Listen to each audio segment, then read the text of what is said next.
Welcome everyone, Costine here with a discussion about Golgfang Maneater in Total War Warhammer 3, Omens of Destruction. I know that's not his exact name, but I dare not pronounce it because YouTube is what it is.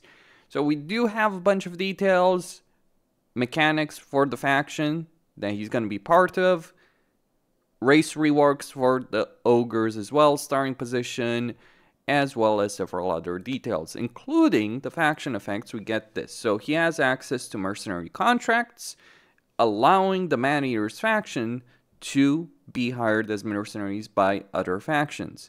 He can instantly travel to client settlement once per mercenary contract. And by the way this works is that any settlement that you can see, I believe it is, if I'm not mistaken. You get melee attack when fighting against a contract enemy, and immune to psychology when fighting against a contract enemy. Also post-battle loot and minus 20% upkeep for Maneater units, which makes perfect sense.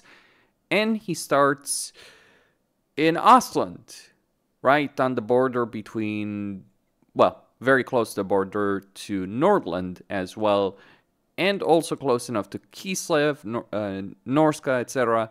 I did state that Maneater was going to start an empire. I was a bit wrong as to where I expected he would start, but so were a bunch of people. But he does start an empire, makes sense given CA had said like months ago that he would have like they mentioned the scenario of where you get into a contract with Karl Franz against Vlad, then you fulfill that contract, then you turn against Karl Franz. Well, you don't make alliances based on what we just saw. So they're going to have a gameplay showcase in roughly 2 days. Regardless, here are the details. This week, the smell of battle belching and barbecued man flesh permeates the air as we welcome a significant reinforcement to the Ogre Kingdom's army. Maneater, the notorious mercenary captain whose renown has inspired all other ogre mercenaries to adopt the title of Maneaters alongside his fearsome forces. So we do have a bunch of details over here about like, okay, so that's how Maneater looks like, his weapons. So he does have an ogre pistol, and he spins a great many stories about himself. There is much truth in the legend, as he is undoubtedly one of the most successful ogre mercenaries of all time. A weathered veteran as well.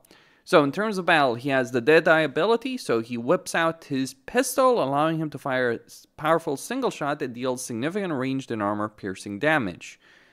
Been there, done that. He has such a damning reputation that he debuffs enemy units within his vicinity that cause terror, decreasing their melee attack, melee defense, and base weapon damage and armor-piercing melee damage. And then he gets Bugman's XXX. With an insatiable appetite for ale, he takes a breather on the battlefield and enjoys a proper strong brew, allowing him to recharge hit points when he's out of combat and gain extra vigor. And this is the contract menu, and they do say, like, work in progress.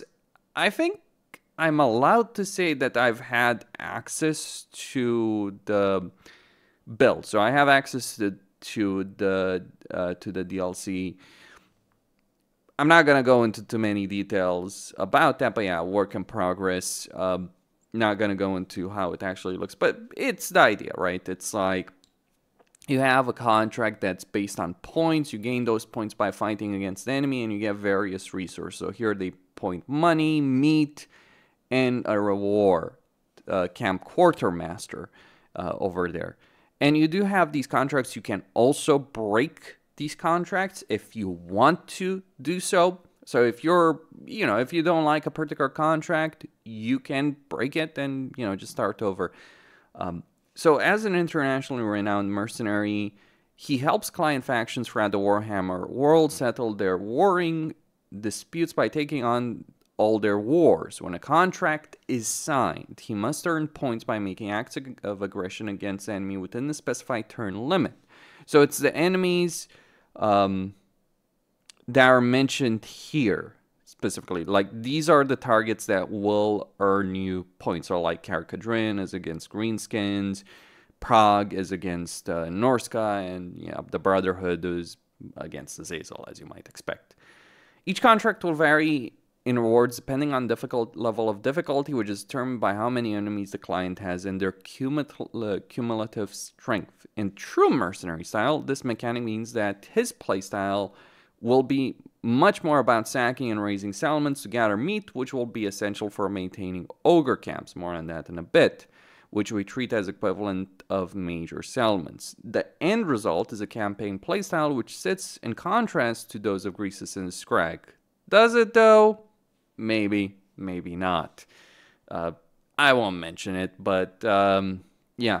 Then you get Bragg the Gutsman, legendary hero. So he gets Executioner when his foreboding Executioner ability is active, granting him the ability to install and kill enemies. Not quite sure how it works, because I focus on the campaign stuff, really. But yeah, Bragg, really powerful fighter. Large entity killer. His proficiency in killing ogres gives this unit a bonus versus large entities, causes fear. A monster even among the most sadistic of his kin. He instills fear in his enemies, maybe terror. Then you get the Ogre Paymaster. In Maneater culture, treasure and rewards are highly valued, so the role of Paymaster is vital to their quote-unquote society. Okay. He buffs nearby boosts nearby allies with buffs, and while he's not as strong in melee as other ogres, they can still inflict, well, he's still an ogre. Then you get the Bruiser, so basically like the Ogre Tyrant, but just a hero version of it. That's what I would probably say about that. Blood Vulture units, Thunder Tusk units over there, which was the first unit they showed right in the reveal. Then we get Yetis, Savage Beasts. Okay, they charge ahead of Ogre Host, ambushing. Do they have Vanguard deployment?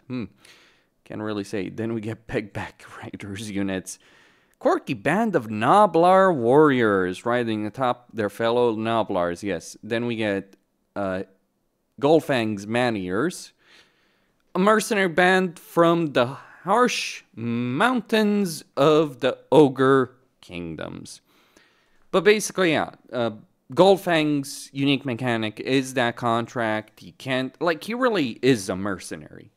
That's all I can say. Like, you don't have any fixed alliances, which fits the Ogre. Like, the Ogres, even right now, it fits the Ogres very, very well. But when you do gain a contract, right, you're working for a client until you no longer do.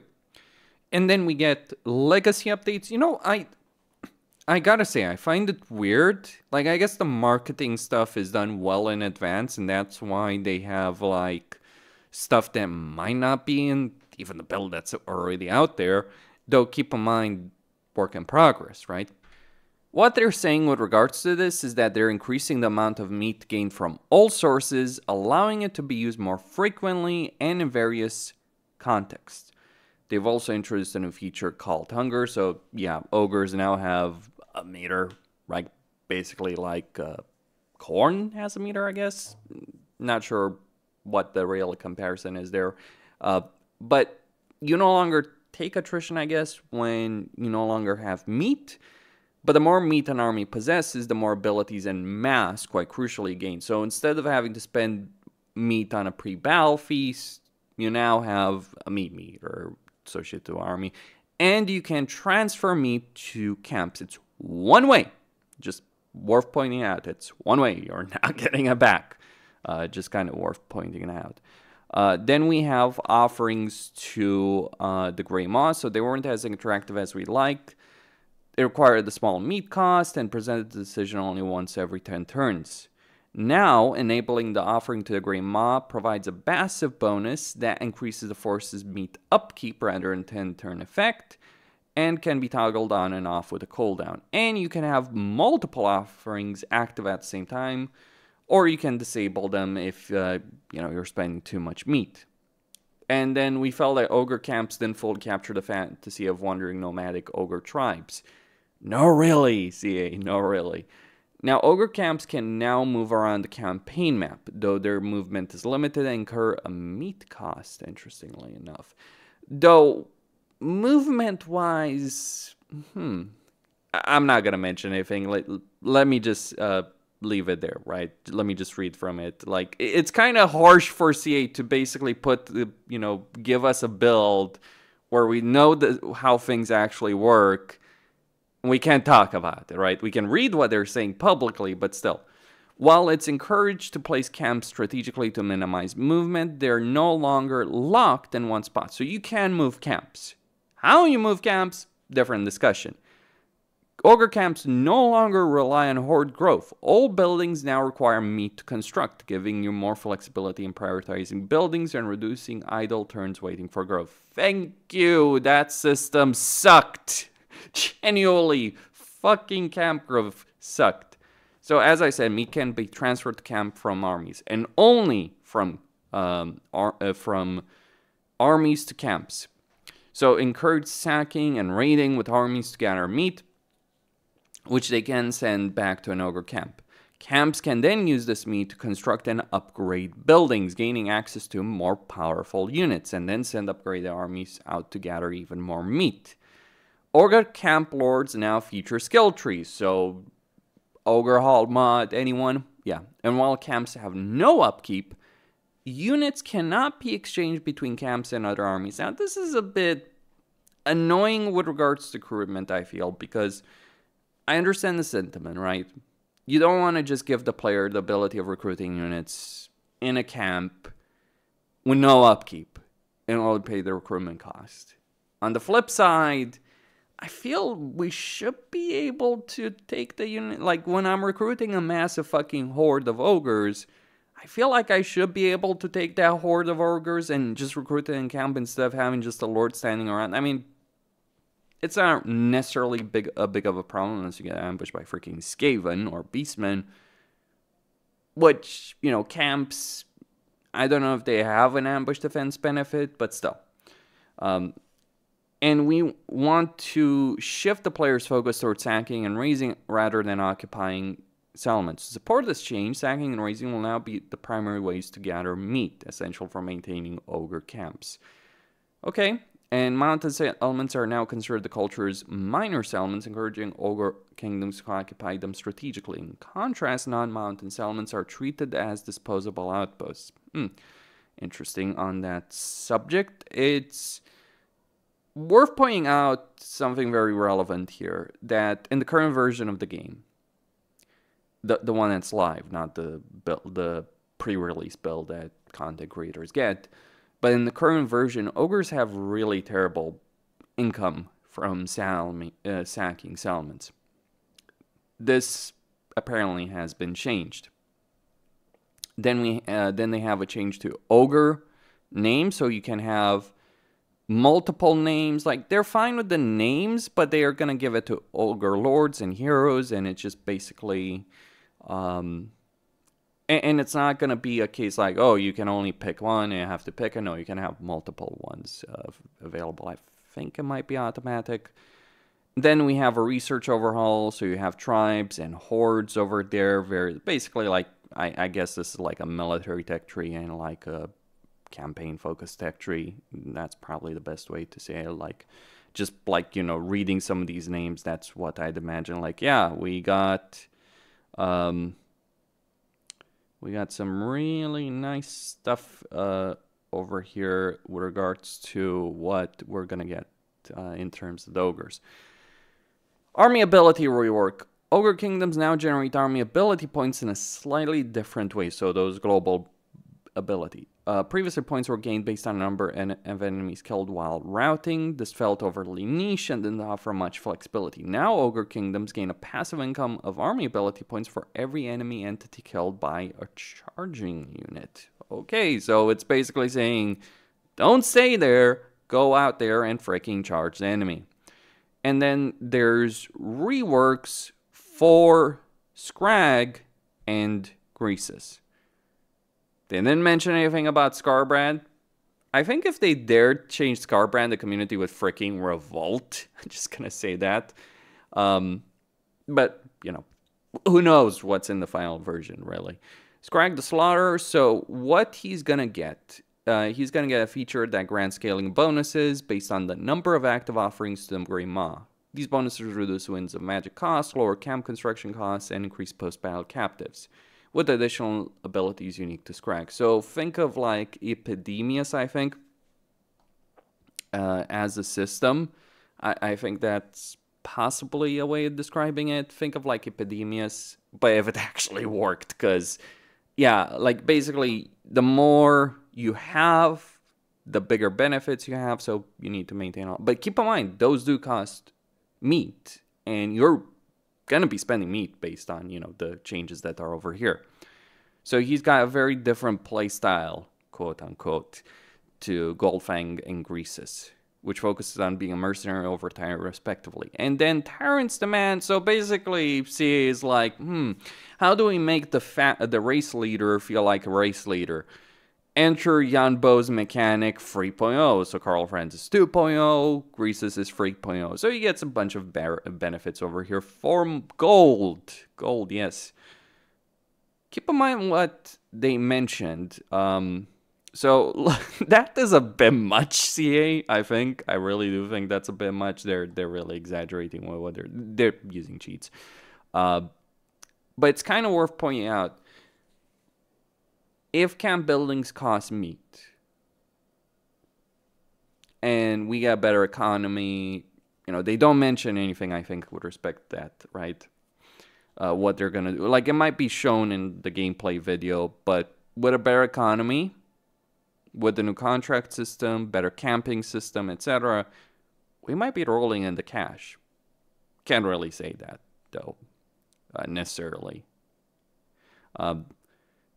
Because, again, work in progress. Just pointing out, work in freaking progress.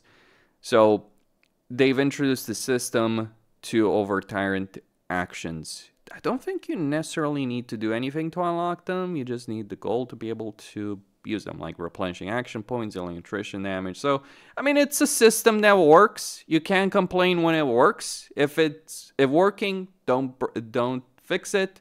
And look, one of the things I will mention on this subject, I think there are certain players out there who have said in the past, oh, there needs to be, like, each legendary lord needs to be unique and all that. Yeah, I do agree.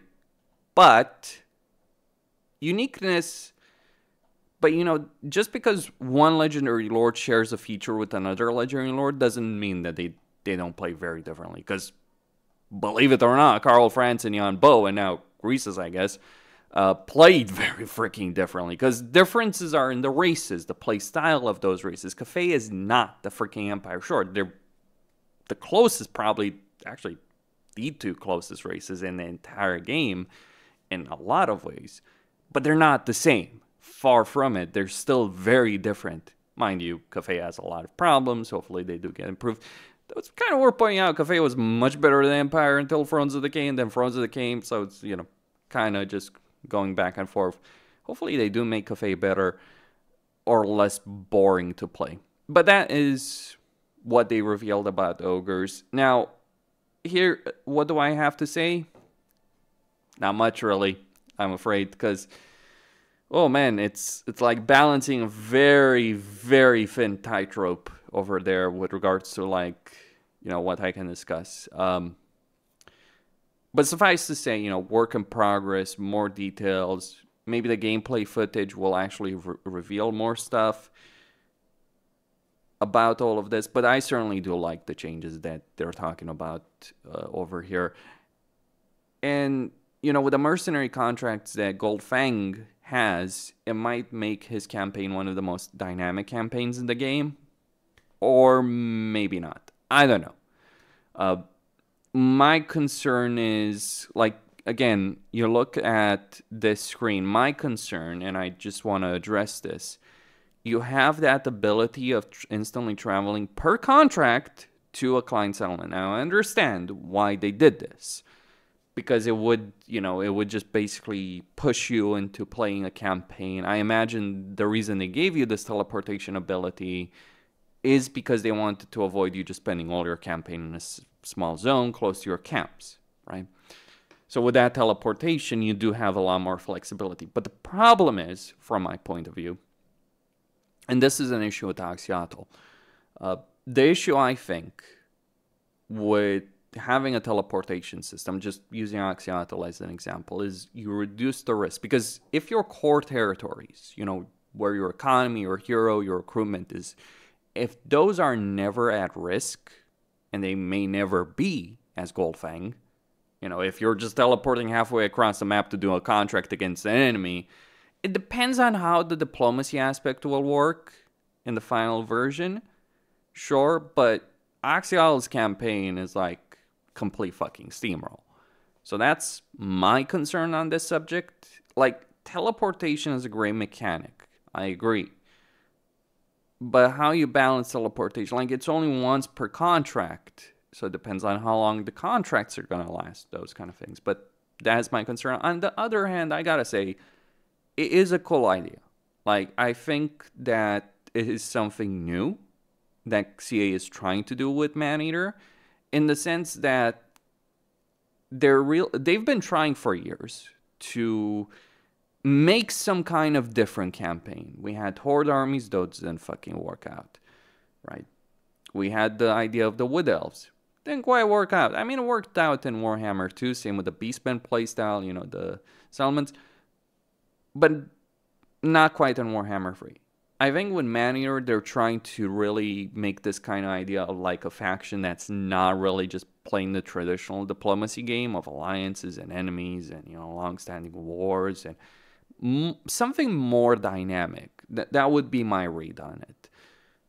Whether or not they succeed on that or not, I can't really tell you, but they may or they may not. There are some concerns, but there's also the potential of things going really, really well. Cosine signing out.